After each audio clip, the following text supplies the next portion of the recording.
Ladies and gents, what a special treat I have for you today. This is a very rare blade precision bass made in the early 90s. It's a two-piece solid ash body. It's actually light ash, I think, stained in this gorgeous see-through red. You've got ebony fretboard with jumbo frets on it, 21 frets, 34-inch scale.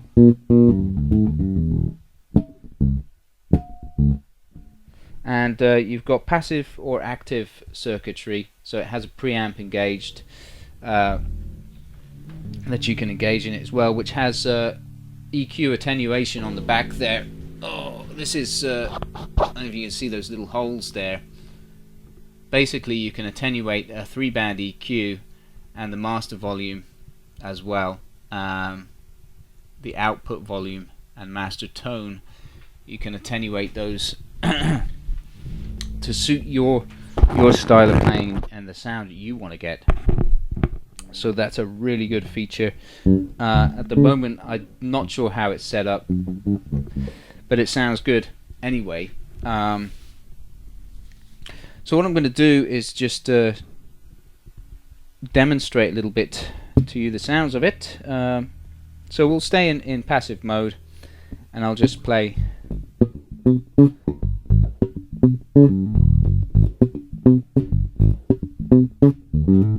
That's in passive, and in active.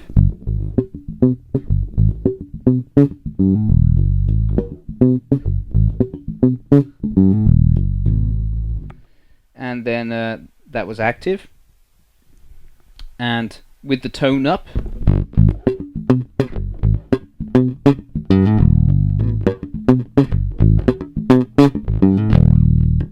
And with the tone down.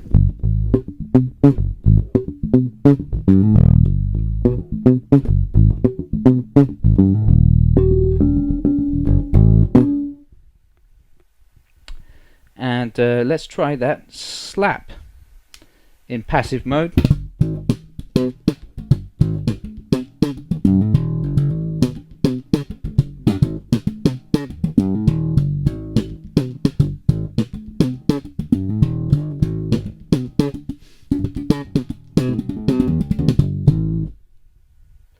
Okay, and then active.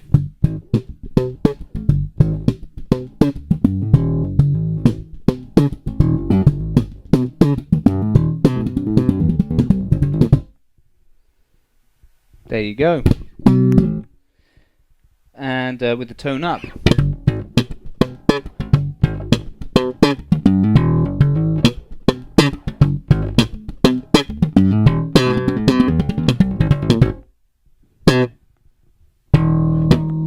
So it's very, very nice indeed. Tone wise, you got a good array. What I'm going to do now is just demonstrate the tonal variety in passive mode, just on a chord.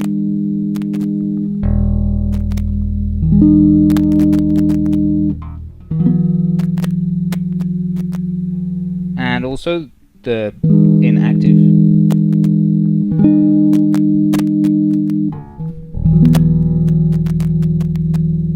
There you go. And just between active and passive. That's the boost you get there.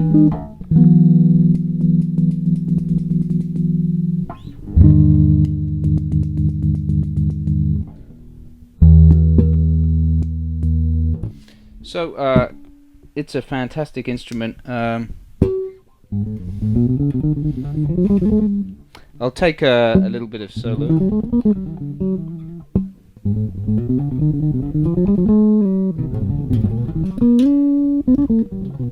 In passive mode with the tone down, with tone up.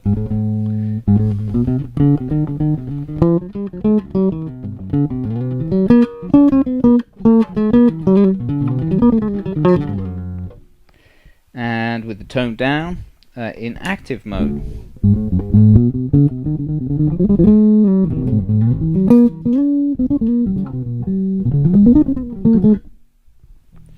And with the tone up.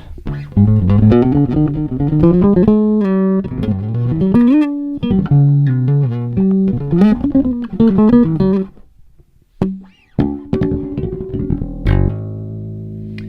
you can see it's got a lot of options on there for a passive for a P bass. Anyway, you know, it's very easy to use. It plays like butter as well. Right now the action is, I think I got it down to about 1.5, and it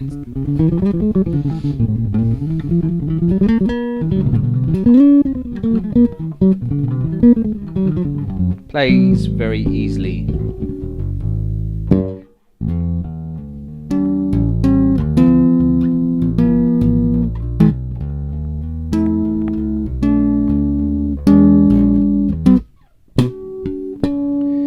So it's brilliant. Yep, I like it very, very much. Let me just tell you a little bit about the construction of it. So as I said before briefly, this is made by Tune Guitars. Gary Levinson had hired Tune Guitar Technology to build his Levinson brand for the Japanese market. Tune's build quality is up there with the best luthiers in the world, some of the most famous luthiers in the world. If you're familiar with Tune, you'll know that they make the Phoenix brand as well as their own Tune brand. And Tune Japan is not to be confused with Tune Korea or Tune USA. Both the Tune USA and Tune Korea are fake and are using Tune's guitar body shapes and trademarks illegally, apparently. So I've heard. Definitely the Korean one is using it legally. The American one, as far as I've heard, they don't have a license.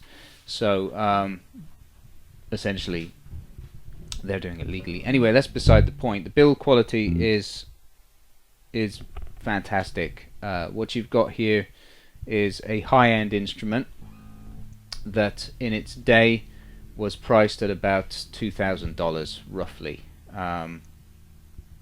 Actually no, at the time, because of inflation and also because of the fluctuation in currency exchange, I'll give it to the price to you in Japanese yen. At the time, back in the early 90s, this was worth around 200,000 Japanese yen, which is higher than their mid-market target, which is why this didn't sell so well. It was a bit overpriced for their usual target. Their usual target was around 150,000 Japanese yen maximum, and they had produced basses like the Blade B3, which is the jazz bass, and the B4 and the B2 as well, which were all jazz basses.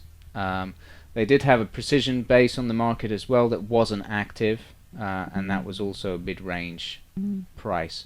Those were produced for about 10 years, and they enjoyed some success. However, this one was taken out of production early on because it wasn't selling as well, probably because of the pricing. So they decided to stick with their mid-range model, as far as I understand it. I talked with Blade directly about this model, and they told me that there was only a small run made as a test run. So it's kind of, yeah, they were just testing the market to see if they could break into the high-end market with a precision bass model. Obviously it didn't work for them, so they stuck with their mid-range markets. So what's the difference between this and one of their mid-range models? Well, the main difference is the hardware. The bridge is a badass bass 2 bridge,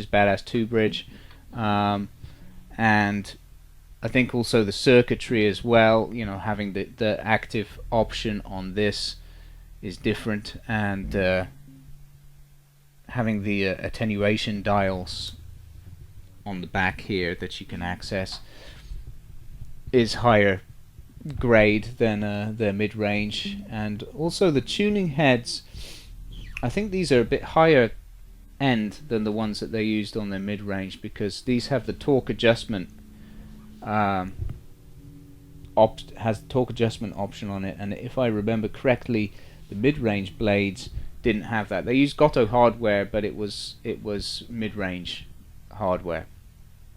So those are the main differences. I mean, the construction is pretty much the same as the mid-range. Two-piece body,